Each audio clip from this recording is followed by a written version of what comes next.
Yo la team, aujourd'hui on se retrouve pour 5 astuces sur Tristana. Astuce numéro 1, le buffer. Alors buffer sur LoL, c'est se servir d'un sort pour éviter un CC. Que ce soit un bump, un stun, un root. En l'occurrence, le Z de Tristana c'est un buffer. Il faut juste avoir le bon timing, mais en gros pendant 0,5 secondes, elle charge son jump et elle peut pas se faire CC pendant ce timing là. Comme là avec le combo d'Alistar par exemple, ou même l'ultimal fit, ça peut être archi utile. Par contre attention, si le timing il est mauvais, vous allez vous faire cancel. Il faut vraiment que vous activez le temps d'incantation du sort au moment où vous faites CC, sinon c'est trop tôt ou trop tard. Par exemple là on voit que je jump trop tôt et je me fais cancel.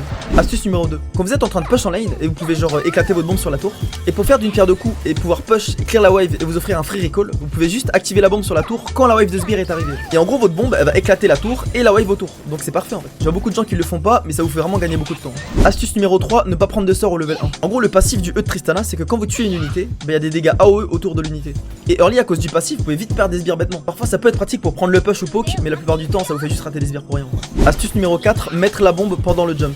En gros pour faire éclater la bombe de Tristana, il faut mettre le E sur quelqu'un et lui mettre 4 autos pour la faire éclater. Sauf que le Z de Tristana il compte comme une instance de dégâts pour faire éclater la bombe. Donc essayez de mettre la bombe avant de tomber sur l'ennemi, comme ça vous avez une auto de moins à mettre pour rejump ou juste éclater la bombe. Astuce numéro 5, attaquer les objectifs de l'autre côté du pit. Le passif de Tristana c'est qu'il gagne de la range d'auto-attaque à chaque level. Et ça dépend sur quelle map vous tombez, le pit du baron, le pit du drake, etc. Mais en gros vous pouvez auto-attaque de l'autre côté du pit. Et ça peut être utile dans plein de situations pour bien se positionner ou zoner même les ennemis. Voilà, c'était 5 astuces avec Tristana. N'hésitez pas en commentaire si vous voulez d'autres astuces sur un autre champion. Et vas-y les teams, on s'attrape.